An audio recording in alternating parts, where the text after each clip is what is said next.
Hello everyone, here we are week 7. I moved outside at home, so as twilight's falling I'm hoping that the background is not as distracting as apparently the bear print that is usually over my shoulder in my living room apparently was visually distracting because I was in a place where it looked like he was attacking me. And while I appreciate faculty's concern for my well-being, I like being outside anyway, so thanks for the opportunity. So this is one of those weeks leading into that really busy time period when we're all just struggling to keep up. So let's just get right into it.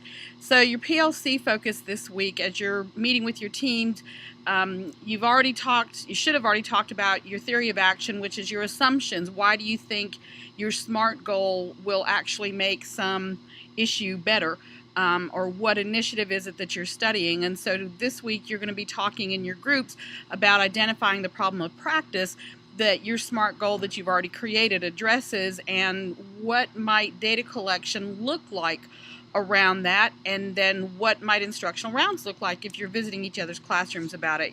Your facilitators know all about it, and I have to thank you for the earnestness, if that's a word, that I've seen as I've been able to stick my head in for a few minutes to your PLC meetings. I just really appreciate the depth of conversation that's going on, and it just attests to the professionalism of our faculty, so thank you for that. So going on around the building this week, I'm out of the building Monday and Tuesday. I'm training a new cohort of cognitive coaches for the system. And I know of at least 4 subs that we'll have in the building. So it's just one of those things. If you're near somebody who's subbing, remind them, about using an iPad or designating a student to be your watcher for the time, about the bells and everything. Just help each other out. On Tuesday, October 1st, we've got the photographers are back in. Faculty, if you missed them the last time they were here, or if you're new since the last time they were here, please be sure, go by and have your photograph made. I'm thinking, I actually have no clue where we're going to put them. That's going to be up to Jason and Tressie to figure out tomorrow while I'm out training cognitive coaches. So just be aware that, and it should not affect very many students, and it should only affect them. We should be done by the end of first period because there weren't that many that missed the first time. On Wednesday, it's an early release Wednesday. We'll have a faculty meeting in the STEM space immediately following dismissal at 3:45 as we normally do. The topics will include, we're going to learn there are 7 norms of collaboration according to Adaptive Schools. You're going to learn 2 of them to build on the knowledge from last time on the 2 kinds of discussion, which, by the way, a forum like you're experiencing here with the virtual meeting, this is all purely for purposes of dialogue. It's about you guys understanding what's going on. This isn't any discussion at all. So just to reiterate and reuse that vocabulary. And then we're going to get a little bit more in depth about Common Core and what do the Common Core standards look like in other classrooms. It's something that I think we're exceptionally good at the L&N with the PBL format that we all use, with the literacy design collaborative tools that some faculty know and the rest of the faculty will be learning. So I wanted to use this time right as we're beginning a new training session with it to revisit what do those standards look like when they're in classes other than your basic English reading literature classes. If you're a new trainee, I sent an email on Friday that detailed all of this. Remember, we'll be training from 4:45 to 7 o'clock. That will be in the STEM space, and we'll be serving buddies for dinner. If you have any dietary restrictions, be sure and let me know. On Thursday, we'll be completing the training, but we'll be done by the end of advisory. Actually, that's a lie. We'll be done by the end of first lunch. So if you are one of the people being trained, you probably need to leave word to your classes that they all need to go to first lunch that day. I'll double check on that and send an email, but that should work. we will be doing the training in room 104 in this station. So if you're normally in 104 for first period or advisory, you're going to have your classes meet you in the media center for those 2 class periods, and I'm putting that in the student announcements as well for Thursday to let them know that, but I want to let you know ahead of time. And because we have that training going on, we're going to have 8 subs in the building. So it's just another one of those, watch for these people, help them acclimate, help them find the rooms they're supposed to be in, all that kind of stuff. And then just as those teachers are getting back to their classes, we'll have a small group, the leadership class that meets N1 with Miss Ellis and Mr. Napier, will be going to UT to hear Chancellor Cheek and some big wheels at the Tennessee Department of Transportation are meeting, and our students were the only pre-graduate, they're not undergraduate, they're pre-high school graduation students that were included in the invitation. So it was a big deal to be included, and we're really excited about it. But just know, if you have juniors and seniors particularly, there's a group of about 20, and I would expect Mark Smith or Rebecca to be getting a list out to you soon of which students that involves. So just letting you know they're going to be out.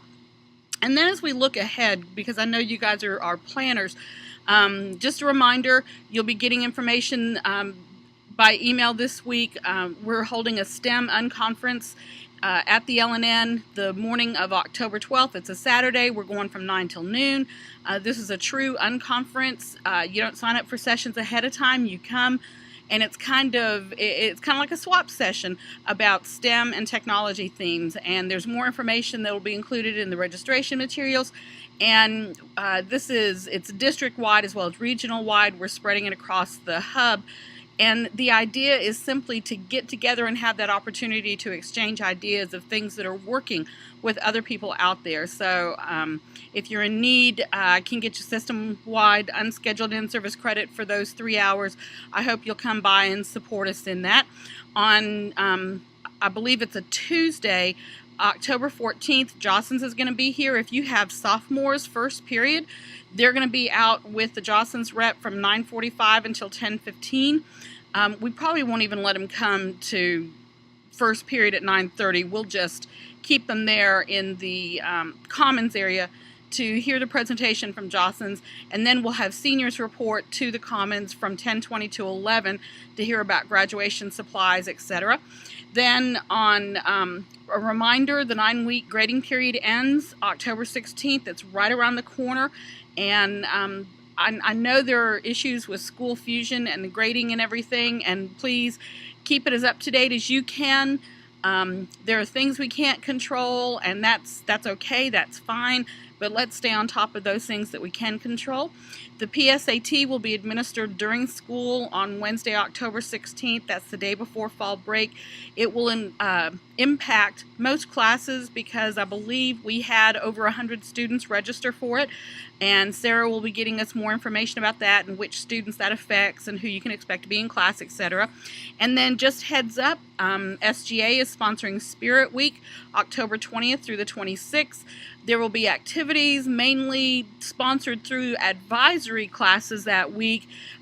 Dress-up days, they've got some good ones that they're thinking about doing and planning for us. Know that your advisories, everybody's going to be assigned a door to decorate for Spirit Week to spread the theme, and I'll let Rebecca share with us what the theme is, but it's really good. And then keep in mind that on Saturday, October 26th, there's a lot going on around the building that day. The Komen Race for the Cure is in World's Fair Park that morning, and of course the L&N STEM Academy is fielding a team to participate in that. If you haven't registered to be part of the team, it's not too late. Look in the student announcements for information. If you can't participate or have a conflict or something, think about sponsoring one of those who are registered. You can check with Rebecca and she can tell you who is, and you can always sponsor one of them with a small donation. That would be great. So that's that morning. And then we also are hosting the Women in Nuclear Science out of Oak Ridge are doing a kindergarten through 5th grade STEM workshop for kids, mainly in the depot and the second floor classrooms that morning.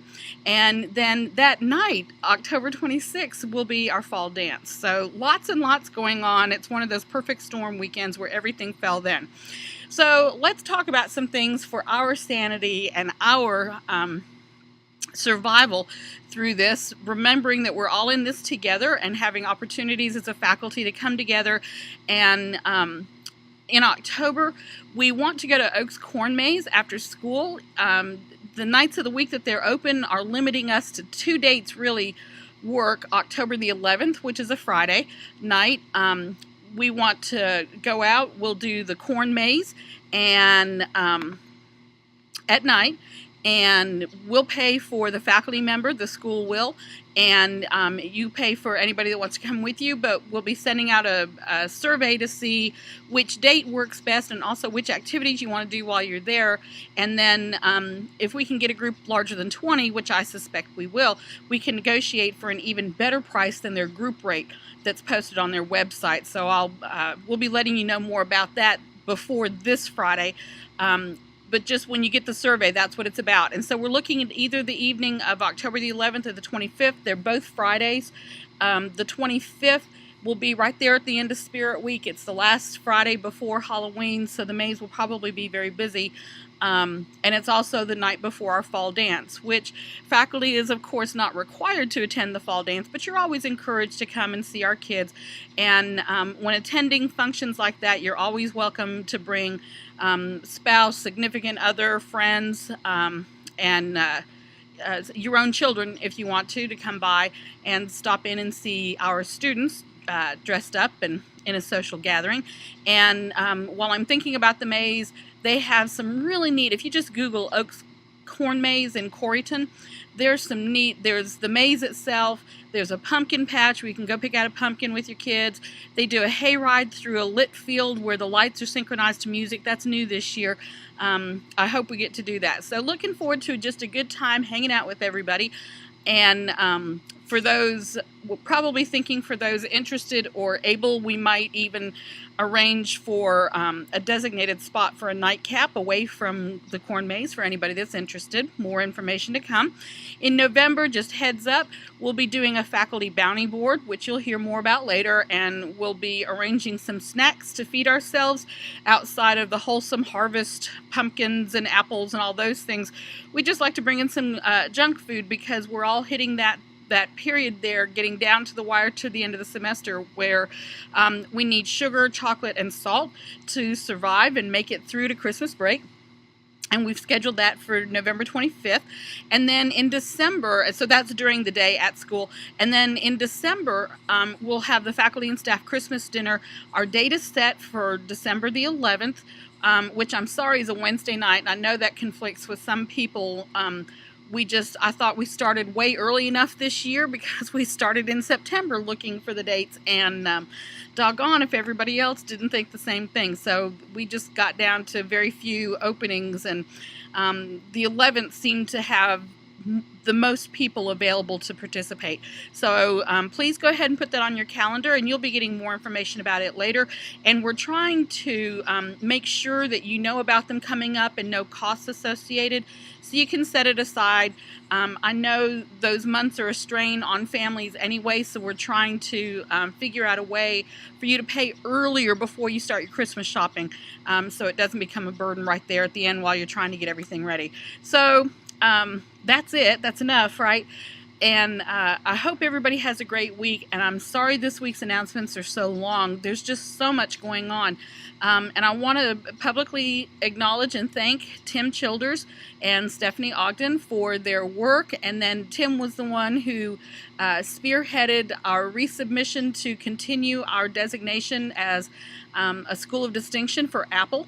He updated the iBook. It looks phenomenal. And it's a team effort, and I just so appreciate the expertise that's represented on this faculty and your willingness to share it with the rest of us. So I hope everybody has a great week. You know, even if I'm not in the building, I'm always reachable by cell phone, text, or email. So hang in there, guys. A fall break's coming, just a couple short weeks away. Have a great week.